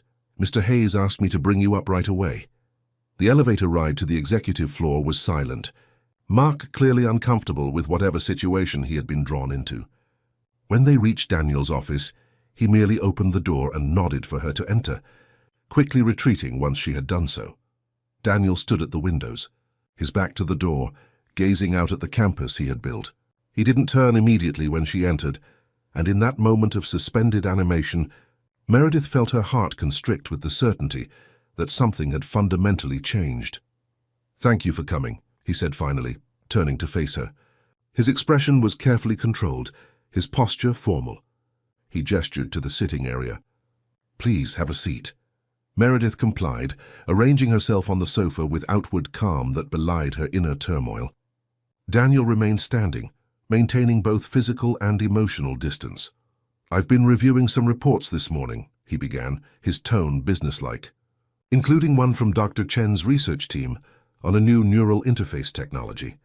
It reminded me of something you mentioned about using technology to bring medical expertise to underserved areas." The professional direction of the conversation confirmed Meredith's fears, but she maintained her composure. "It's an area with significant potential for positive impact." "Indeed." He paced slightly, hands clasped behind his back.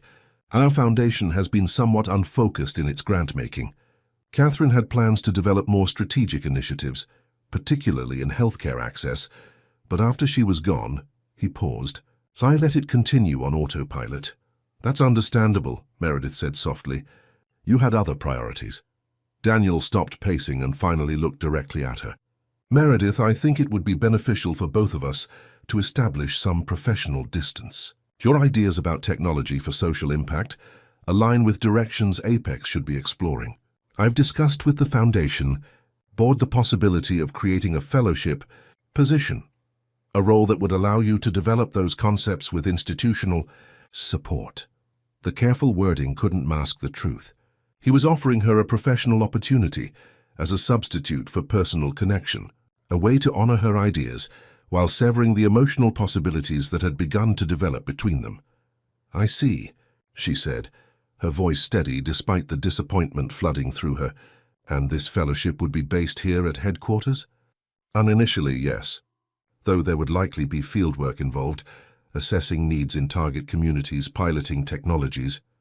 He returned to the desk, putting even more space between them. "The position comes with a competitive stipend and housing allowance. You wouldn't need to continue staying at the guest house." There it was, the complete withdrawal, wrapped in the trappings of professional consideration. "May I ask what changed?" Meredith inquired, refusing to simply accept the redirection without understanding. Yesterday, before Blackwood's intervention, things seemed to be progressing in a different direction. Daniel sighed, sitting behind his desk, a position of authority and control. "Nothing changed, Meredith. I simply had time to reflect more carefully on the situation." Blackwood's crude observations contained a kernel of truth that I'd been avoiding. "There are significant challenges to any personal relationship between us: age differences, power imbalances, my own unresolved grief. It would be irresponsible to continue down that path." "So you've unilaterally decided what's best for both of us," Meredith observed, a hint of anger finally breaking through her composed exterior. "Without discussing it with me, without considering that I might have thought through these same issues and reached different conclusions. I'm trying to do the right thing," he replied, frustration edging his voice. "For both of us." Meredith stood, smoothing her dress with deliberate calm. "No, Daniel. You're doing the safe thing. There's a difference." His expression tightened. "Perhaps safety is warranted when the alternatives involve significant risk to people's well-being." "Life involves risk," she countered. "Every meaningful connection, every important decision carries the possibility of pain alongside joy. Avoiding risk doesn't prevent suffering. It just guarantees emptiness." "That's a very young perspective," Daniel said, the words tinged with condescension. "When you've experienced more loss—" "Don't," Meredith cut him off, her voice sharp. "Don't use your pain as a shield against vulnerability. It dishonors what you had with Catherine and prevents you from having anything authentic again." The directness of her challenge left him momentarily speechless. She used the opportunity to move toward the door but paused before leaving. "I appreciate the fellowship offer," she said, composure restored. "It's generous and thoughtful. But I can't accept it under these circumstances, not as a consolation prize for a connection you're too afraid to explore." She reached into her purse and withdrew an envelope. "I wrote this last night after we returned from the gala. I wasn't sure if I would give it to you, but now it seems necessary." She placed the envelope on his desk. "Whatever you decide, Daniel, I wish you well. Truly." With that, she walked out, closing the door quietly behind her. In the elevator, she finally allowed herself to feel the full weight of disappointment, a single tear escaping before she brushed it away. By the time she reached the lobby, her composure was restored, shoulders back, head high, the dignity she had cultivated at Westridge serving her well in this moment of rejection. Outside, rather than calling for a car, Meredith began walking. She had no destination in mind, simply needing movement to process her emotions. The Silicon Valley afternoon was mild, perfect for walking, and the physical exertion helped clear her mind. After nearly an hour, she found herself at a small park near the Palo Alto train station. Sitting on a bench beneath a flowering magnolia tree, she considered her options. She could return to Stanford, resume her studies, and chalk this up as a youthful adventure, the pursuit of a childhood dream that had proven more complicated in reality than in fantasy. Or she could stay, find temporary accommodation, and give Daniel time to reconsider. The thought felt like clinging to false hope, a position of weakness rather than strength. She had made her case. Continuing to push would only diminish them both. As the afternoon shadows lengthened, Meredith made her decision. She would return to the estate, pack her things, and leave Daniel a note thanking him for his hospitality. Then she would check into a hotel for the night and take the train back to San Francisco in the morning. The clean break would allow them both to move forward with dignity. She was arranging for a taxi when her phone rang, Mrs. Ellison's number appearing on the screen. "Hello?" Meredith answered, curious about the timing of the call. "Miss Campbell." The housekeeper's voice held an unusual tension. "I hope I'm not interrupting anything important." "Not at all. I was just making arrangements to return to the house and collect my things." There was a brief hesitation on the other end of the line. "That's actually why I'm calling. Mr. Hayes returned about an hour ago. He went straight to his study and hasn't emerged since. He doesn't appear to be well." Concern immediately overrode Meredith's personal disappointment. "What do you mean, not well?" "He's never been one to show emotion openly," Mrs. Ellison explained, "but I've worked for him long enough to recognize when something is deeply wrong. He's not responding to messages, cancelled his afternoon meetings, and I heard what sounded like glass breaking earlier. Have you checked on him?" Meredith asked, already signaling for a passing taxi. "I tried." He asked to be left alone, rather forcefully. The worry in Mrs. Ellison's voice was palpable. "I wouldn't normally involve anyone else in a private matter, but given the circumstances, I thought perhaps you might help."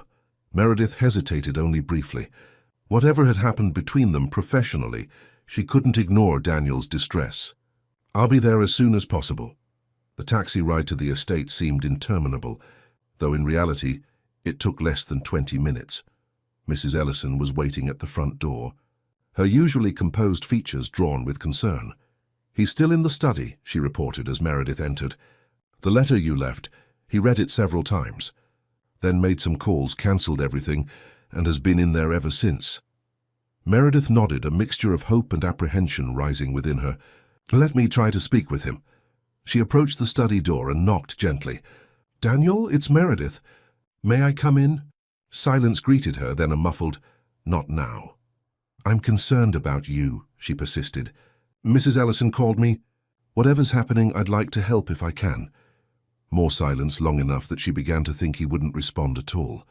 Finally, the door opened to reveal Daniel looking distinctly un-CEO-like. Tie loosened, hair disheveled, eyes reddened in a way that suggested either lack of sleep or suppressed emotion. "You shouldn't be here," he said, but stepped aside to let her enter nonetheless. The study was in unusual disarray. Papers were scattered across the desk. A crystal tumbler lay shattered on the floor near the fireplace, and Catherine's photograph, normally kept in the library, sat prominently on the desk. "What happened?" Meredith asked quietly. Daniel closed the door and leaned against it, as if needing the support. "I read your letter." His voice was rough with emotion. 7 times. Actually. Meredith glanced at the envelope on his desk, now opened, its contents apparently having had a significant impact. "And then I realized something," he continued, moving to stand by the windows. "I've been hiding. Not just from you, or from the possibilities between us, but from life itself. Using Catherine's memory not as comfort, but as shelter against further pain." He turned to face her, vulnerability evident in his usually controlled features. "Your letter called me out on that, gently but unequivocally. No one has been that honest with me since Catherine died. Everyone else walks on eggshells, afraid to push me beyond what they perceive as my emotional limits." "What did you do after you read it?" Meredith asked, noting the broken glass. A rueful expression crossed his face. "I called Richard Blackwood and told him exactly what I thought of his tactics at the gala. Then I cancelled my meetings to think. And then he gestured toward the fireplace, lost my temper with myself. For being a coward. For pushing away something meaningful, because it didn't fit my carefully controlled narrative." Meredith took a tentative step closer. "And what conclusions did you reach during all this thinking?" "That I've been unfair to you," he said directly. "You came here with courage and clarity, offering genuine connection without demands or agendas. I responded by analyzing potential problems rather than possibilities, by treating an emotional matter like a business risk assessment." He ran a hand through his already disheveled hair. "And then I compounded the error by making decisions for both of us, without consultation or consideration for your perspective." "Yes," Meredith agreed simply. "You did." Her candor drew a surprised laugh from him, a sound so unexpected in the tense atmosphere that it seemed to break something open between them. I went looking for you, he admitted. After I realized what I'd done, Mark said you left the building immediately after our meeting. I checked the guest house, then had security review the campus footage to see which direction you went, but you'd already gone beyond our camera range. I needed to walk, she explained, to clear my head and decide what to do next. And what did you decide? He asked, the question carrying weight beyond its simple phrasing. Meredith considered how much to reveal. I decided to leave, she said honestly, to thank you for your hospitality and return to San Francisco, to give you space and myself dignity. Daniel nodded slowly, accepting this, a reasonable decision given my behavior. He moved toward her, closing some of the distance between them. But I'm asking you to reconsider, not because I have answers to all the questions between us, but because I'm finally willing to explore them honestly, without predetermined conclusions or protective withdrawal. The vulnerability in his eyes, the sincerity in his voice touched something deep within her. This wasn't the polished CEO or the guarded widower, but simply Daniel, a man acknowledging his fears and limitations while reaching beyond them. What changed? She asked, needing to understand before making any decision. Your letter, he replied. Particularly the part where you wrote about not wanting to replace Catherine or erase my past, but to honor it by helping me build something new, about understanding that real love isn't threatened by memory, but enriched by it. He paused. No one has framed it that way before, as permission rather than pressure, as continuation rather than replacement. Meredith remembered the words she had written late at night, trying to capture her feelings with both honesty and respect. I meant every word. I know, he said softly. That's what finally got through to me. Your sincerity has been constant from the beginning, from that first declaration in the lobby 11 years ago to the letter you left today. While I've been inconsistent, retreating whenever connection felt too risky. He closed the remaining distance between them, taking her hands in his, the first deliberate physical contact he had initiated. I can't promise immediate transformation. I've spent years building these walls, and dismantling them will take time. But I'm asking for the chance to try, not as a business arrangement or a carefully managed relationship, but as a genuine exploration of what might be possible between us. Meredith looked up at him, searching his face for any sign of hesitation or insincerity. Finding none, she made her decision. I'm not asking for promises, Daniel. Just honesty and effort. The rest we can figure out together. Relief visibly washed over him, tension releasing from his shoulders. Thank you, he said simply, for your persistence, your clarity, and your willingness to give me another chance. A knock at the door interrupted the moment. Mrs. Ellison's voice called through, Mr. Hayes, is everything all right? Daniel smiled slightly. You called in reinforcements, he observed to Meredith, then raised his voice. Everything's fine, Mrs. Ellison. Better than fine, actually. Good, the housekeeper replied, not bothering to hide her approval. Dinner will be ready at 7 if you're both interested.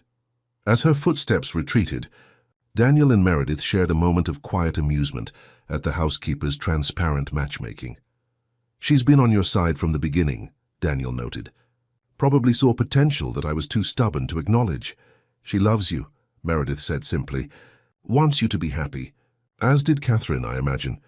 Daniel's expression softened at the mention of his late wife. He glanced at her photograph on the desk. She would have liked you, he repeated his observation from days earlier, but this time without the defensive edge. Your determination reminds me of her. She never let me retreat into work when something personal needed addressing. High praise, Meredith said softly. I would have liked to know her. I'll tell you about her, Daniel promised. The real Catherine, not just the perfect memory I've preserved. Her stubborn moments, her quirky habits, the way she would sing off-key in the shower and deny it completely. His voice held warmth rather than pain. If we're going to build something honest between us, it needs to include all parts of our lives, including the people who shaped us. The offer represented more than just stories. It was an invitation to know him completely, past and present. Meredith recognized the significance and responded in kind. And I'll tell you about the girl who made that impulsive declaration 11 years ago, about the mockery she endured at school for her certainty, about the doubts that occasionally crept in during lonely nights, about the young woman who almost gave up several times, but found renewed conviction in unexpected moments. Daniel squeezed her hands gently. "I'd like that very much." They stood together in the fading afternoon light, neither rushing to define what would come next, both understanding that they had crossed a threshold from possibility into commitment, not to specific outcomes, but to honest exploration of whatever might develop between them. Outside the study windows, the estate gardens glowed in the golden hour, shadows lengthening across manicured lawns that had witnessed both joy and sorrow. Within those walls, two people who had found each other through an unlikely confluence of childhood certainty, adult loss, and persistent hope stood at the beginning of a new chapter, one they would write together, word by careful word, day by deliberate day. The transition from possibility to reality is rarely smooth, and the weeks following Daniel and Meredith's reconciliation in his study proved no exception. They moved forward with careful steps, both acutely aware of the scrutiny their relationship would face once made public. Meredith returned to Stanford to complete her academic obligations, arranging to finish her degree requirements while working part-time with the Apex Innovations Foundation, a position Daniel offered not as consolation but as recognition of her genuine talents and interests. She moved into an apartment in Palo Alto, establishing her independence while remaining close enough for their relationship to develop organically. "I need to stand on my own," she explained, when Daniel suggested she continue staying at the guest house. "If this is going to work between us, I can't be perceived as dependent on you by others or by myself." He respected her decision, recognizing the wisdom in maintaining appropriate boundaries as they navigated the early stages of their relationship. They established a rhythm of dinners together several times a week, weekend outings to museums or parks, and occasional workday lunches when their schedules aligned. Daniel, true to his word, began dismantling the emotional walls he had constructed. It wasn't always elegant. Years of practiced detachment didn't dissolve overnight. There were moments when he withdrew into work habits or reflexively changed the subject, when conversations touched on painful memories. But unlike before, he now recognized these patterns and worked to correct them, often circling back to address topics he had initially avoided. "Catherine used to call me out when I did that," he confessed one evening, as they walked through a sculpture garden after he had abruptly redirected a conversation about family. "The conversational dodge," she'd say. "I see you hiding behind that CEO face, Daniel Hayes. Come back and be real with me." Meredith smiled at the insight into their relationship. "She sounds wonderfully direct." She was, Daniel agreed, now able to speak of Catherine with fondness rather than protective reverence. "It's strange. The more honestly I remember her with all her human complexities, the more I can be present with you. It's as if preserving her as this perfect saintly figure was actually dishonoring the real woman she was." "Memory works best when it breathes," Meredith observed, "when we allow it to evolve and integrate into our present, rather than keeping it sealed away." 6 weeks into their new beginning, Daniel faced his first significant public test. The annual Apex Innovations shareholders meeting required his presence in New York, and he invited Meredith to accompany him, a step that would inevitably announce their relationship to the business world and, by extension, the media. "Are you certain?" she asked as they discussed the logistics. "Once we appear together at a corporate event, there will be questions, speculation, articles analyzing every aspect of our connection." Daniel considered this seriously. "I've spent too long making decisions based on fear of scrutiny or discomfort. Yes, there will be talk, some of it unkind, some of it intrusive. But hiding what matters to me isn't the solution." The New York trip unfolded much as they had anticipated. Business reporters noted Meredith's presence at Daniel's side during a pre-meeting reception, and by the following morning, technology blogs and financial news sites were running stories with headlines like "Hayes emerges from seclusion with Stanford protege and Apex CEOs. May-December romance raises eyebrows. Richard Blackwood, never one to miss an opportunity for disruption, gave a particularly pointed interview to a prominent business publication. "While I wish Daniel every happiness," he said with manufactured sincerity, "one has to question the judgment of a CEO who brings a woman half his age into both his personal life and corporate foundation simultaneously.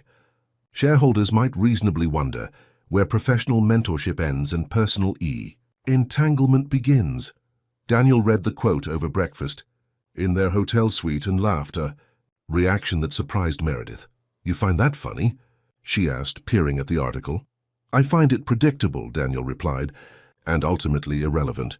Blackwood is trying to create a narrative that serves his competitive interests. Our job isn't to fight that narrative directly, but to live our truth consistently enough that it becomes self-evident." His equanimity in the face of public scrutiny reassured Meredith. The Daniel she had first encountered at Apex headquarters months earlier would have retreated behind corporate walls, probably ending their relationship rather than weathering the public commentary. This evolution, his willingness to stand firmly in his choices despite discomfort, represented genuine growth. Upon their return to California, they found an unexpected visitor waiting at Daniel's estate. Margaret Bennett, Catherine's mother, had arrived unannounced and was calmly having tea with Mrs. Ellison when they pulled into the driveway. "Margaret," Daniel greeted her with genuine warmth but obvious surprise, "this is unexpected." The elegant older woman set down her teacup. When one's son-in-law appears in the financial press with a significant new relationship, her mother might be forgiven for seeking first-hand information rather than relying on journalistic speculation. Her gaze shifted to Meredith. "Miss Campbell, we met briefly at the hospital gala." "Mrs. Bennett," Meredith replied, maintaining composure despite her internal nervousness. "It's good to see you again." Mrs. Ellison, sensing the need for a private conversation, excused herself to prepare lunch, leaving the three of them alone in the sunlit living room that had once been Catherine's domain. "So," Margaret said directly, "I'd like to understand what's happening here from both of you. Not as an interrogation, but as someone who cares deeply about Daniel's well-being and who maintains a vested interest in how my daughter's memory is honored." The conversation that followed was both difficult and healing. Daniel explained how he had first met Meredith, the years that had passed, and the recent reconnection that had gradually evolved from curiosity into genuine attachment. Meredith shared her perspective with honesty and respect, acknowledging the unusual origins of their connection while emphasizing the authentic relationship that had developed between them as adults. Margaret listened attentively, occasionally asking pointed questions that revealed her sharp intelligence and protective instincts. When they finished speaking, she was quiet for several moments, considering all she had heard. "Catherine always worried that you would isolate yourself if anything happened to her," she finally said to Daniel. "Even before she became ill during the pregnancy, she extracted promises from me to keep inviting you to family gatherings, to maintain connection despite what she called your tendency toward emotional hibernation." Daniel nodded, his expression soft with memory. "She knew me well." "She did," Margaret agreed, "which is why I believe she would approve of what I'm seeing between you two. Not because Meredith is replacing her, no one could or should, but because she's clearly encouraging you to live fully again." She turned to Meredith. "My daughter valued authenticity above almost everything else. She would appreciate your directness and your unwillingness to let Daniel hide behind grief or work." The approval delivered with such thoughtful consideration moved Meredith deeply. "Thank you," she said simply. "That means a great deal." Margaret stayed for lunch, and by the time she departed that afternoon, a bridge had been established. Not just between her and Meredith, but between the past Daniel had honored and the future he was beginning to embrace. As summer turned to fall, Daniel and Meredith settled into a relationship that balanced independence with deepening connection. She completed her Stanford degree and took on a more substantial role at the foundation, developing a telemedicine initiative for rural communities that soon became one of Apex's most praised philanthropic efforts. He continued leading the company, but with a renewed balance between professional ambition and personal fulfillment. In October, nearly 6 months after Meredith had arrived at Apex headquarters to fulfill a childhood promise, Daniel proposed, not in a grand public gesture, but during a quiet moment in the garden sanctuary where they had first begun to truly know each other. "I'm not asking because of a promise made by a 10-year-old girl," he said, holding a simple but elegant ring. "I'm asking because the woman you've become has taught me that courage isn't the absence of fear, but the willingness to move forward despite it. Because you've shown me that honoring the past doesn't require sacrificing the future. Because I love you, Meredith Campbell, with a heart that has grown large enough to hold both precious memory and present joy. Yes, she answered without hesitation. Not because of childhood certainty, but because of adult choice. Because you've proven that vulnerability isn't weakness, but the deepest kind of strength. Because I love you, Daniel Hayes, exactly as you are, past, present, and whatever we build together. When news of their engagement became public, reactions were predictably mixed. Business publications speculated about succession planning and corporate governance implications. Gossip columns focused on the age difference and dramatic backstory. Social media erupted with both cynical commentary and romantic approval. Through it all, Daniel and Meredith maintained the steady centeredness that had become the hallmark of their relationship, acknowledging outside perspectives without being defined by them, responding when necessary with grace rather than defensiveness, and focusing primarily on the life they were building together. The wedding plans reflected this philosophy, neither a secretive, private affair that might suggest shame, nor an ostentatious celebration that courted public attention. They chose to marry in the garden of Daniel's estate, now truly their shared home, with a carefully curated guest list that included family, close friends, key Apex employees who had become almost family over the years, and yes, even a few carefully selected business associates. "Are you sure about inviting Blackwood?" Meredith asked, when Daniel suggested including his rival among the corporate guests. "He hasn't exactly been supportive." "Precisely why he should be there," Daniel replied. "I want him to witness what he tried to prevent, not out of petty triumph, but because sometimes seeing happiness firsthand can be more transformative than being excluded from it." The December wedding day dawned clear and crisp. California winter sunshine warming the gardens, where white chairs had been arranged in a semicircle around a simple wooden arch covered in winter blooms.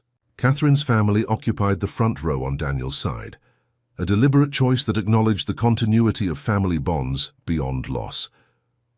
Meredith's parents, who had initially been skeptical of the relationship, but had grown to appreciate Daniel's genuine commitment to their daughter, watched with a mixture of pride and lingering parental concern as she walked down the garden path in an elegant gown of ivory silk. The ceremony itself was brief but meaningful, with vows they had written themselves that acknowledged both the unusual beginning of their connection and the thoughtful, deliberate choice they were now making. Margaret Bennett read a passage from Catherine's favorite poem, a gesture that brought tears to Daniel's eyes and deep appreciation to Meredith's heart. During the reception, as guests mingled on the terrace where tables had been set for an elegant lunch, Richard Blackwood approached the couple with a glass of champagne and his characteristic calculating smile. "Quite a triumph. A Miss Campbell, or Mrs. Hayes now, I suppose," he said, the congratulatory words undermined by his tone. Widower successfully consoled, corporate access secured, and all within a remarkably efficient time frame. One almost suspects the childhood meeting was retrospectively embellished for narrative appeal. Before Daniel could respond, Meredith met Blackwood's gaze directly. "Mr. Blackwood, true love doesn't compete with the past, it honors it. And promises kept through years of patience need no defense, especially not on a day meant for celebration rather than corporate maneuvering." The unexpected directness of her response, delivered with quiet dignity rather than defensive anger, visibly disconcerted Blackwood. For once, the corporate shark found himself without a ready counterattack. Daniel, watching this exchange with pride rather than protective intervention, simply added, "We're genuinely pleased you could witness our happiness today, Richard. Sometimes life offers second chances that business strategy can never account for." As Blackwood retreated, momentarily outmaneuvered, Margaret Bennett appeared at Meredith's side. "Catherine would have applauded that handling," she said with approval. "She always believed grace under pressure was the ultimate power move." The celebration continued into early evening, the estate filled with more laughter and music than it had known in years. When the last guests departed, Daniel and Meredith stood on the terrace overlooking the gardens, where their vows had been exchanged, his arm around her waist, her head resting against his shoulder. "When you walked into my lobby 11 years ago," he said softly, "I never imagined we'd end up here." "I did," Meredith replied with a smile.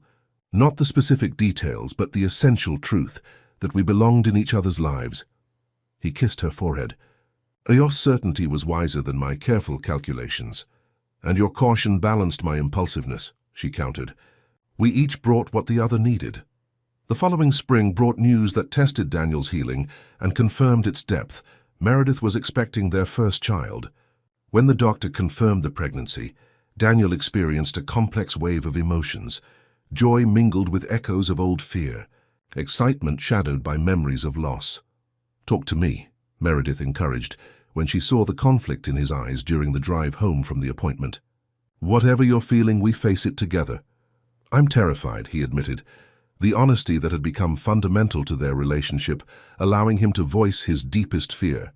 Not just normal expectant father nerves, but a specific terror born from experience. Part of me wants to wrap you in protective isolation until the baby arrives safely. I understand, she said, placing her hand over his. And it's natural to be afraid after what happened with Catherine, but we can't let fear make our decisions. We'll take every reasonable precaution. Work with the best medical team, but ultimately, we have to live with both hope and uncertainty. Over the following months, Daniel balanced protective concern with deliberate optimism. He attended every medical appointment, researched the latest in prenatal care, and ensured Meredith had both the support she needed and the independence she valued. Together they prepared the nursery, not converting his home office as he once had, but creating an entirely new space that honored the future without erasing the past. One evening, as they reviewed potential names, Daniel grew quiet, a familiar sign that he was processing something difficult. What is it? Meredith asked gently. If it's a boy, he said hesitantly, would you consider using Catherine's father's name as a middle name? Edward was a good man. He passed before you and I met, but he was important to Catherine and therefore to me. The request touched Meredith deeply, not just for its specific content, but for what it represented. Daniel wasn't compartmentalizing his life into separate chapters, but integrating his past love into their present family narrative. I think that would be beautiful, she said sincerely. Our child should know all the strands of love and connection that created their family. When their healthy son was born on a bright September morning, after a straightforward delivery that Daniel witnessed with both terror and wonder, they named him James Edward. Hayes, Margaret Bennett, present at the hospital as an honorary grandmother, wept when she heard the middle name, understanding its significance. Two families becoming one, she said, cradling the newborn with practiced ease. Catherine would be so pleased to see life continuing, evolving, creating new joy without erasing what came before. As James grew from infant to toddler, the Hayes household transformed. The once silent mansion filled with children's laughter, impromptu family dinners, and the beautiful chaos of a home where life was fully embraced rather than carefully controlled. Daniel proved to be an engaged present father who balanced his corporate responsibilities with family priorities, a transformation noted with approval by longtime Apex employees. Richard Blackwood, whose attempts to exploit their relationship for business advantage had consistently failed, eventually overextended his company with risky acquisitions and was forced to sell his controlling interest to investors. The corporate rival who had tried to derail their beginning became a footnote in their story, rather than a continuing antagonist.